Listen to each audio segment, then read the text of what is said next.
Однажды вечером, когда улицы города почти опустели, мотоциклист мчался по дороге, наслаждаясь ревом своего байка и ощущением полной свободы.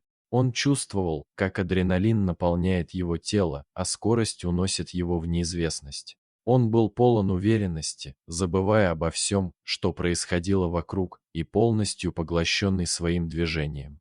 Вдруг, на одном из пешеходных переходов, его взгляд упал на пару, слепую девушку и ее собаку-поводыря.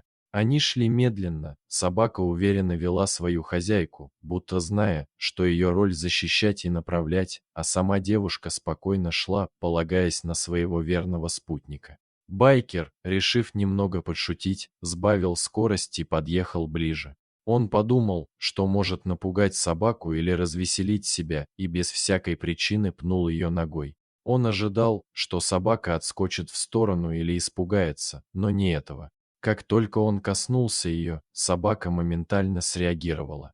В мгновение ока ее глаза загорелись яростью, и она зарычала, как настоящая угроза. Пес не отступил, а наоборот, с готовностью набросился на байкера. Он прыгнул к его ногам и зарычал так сильно, что у мотоциклиста перехватило дыхание. Он был ошеломлен. Он не ожидал такой реакции от животного, которое должен был воспринимать как беспомощного помощника для слепой. Мотоциклист попытался оттолкнуть собаку, но та не отступала, а наоборот, становилась все агрессивнее. В панике, не понимая, как реагировать, байкер отпустил свой мотоцикл и бросился на утек.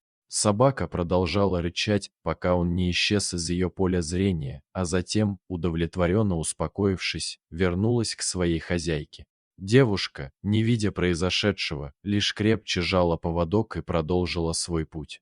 Мотоциклист, бегущий прочь в темноту, все еще не мог прийти в себя.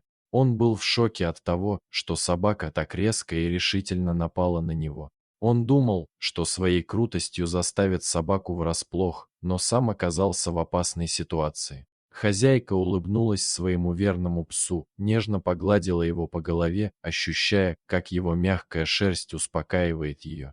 Она почувствовала благодарность за его преданность и стойкость, ведь он был ее опорой в этом мире. После этого она продолжила свою прогулку, шаг за шагом двигаясь вперед, уверенная в своем друге, который всегда был рядом и готов защищать ее, несмотря ни на что. Вот такая удивительная история. Дорогие друзья, если вам понравилось видео, поставьте лайк, а также подписывайтесь на канал, где найдете еще много интересного.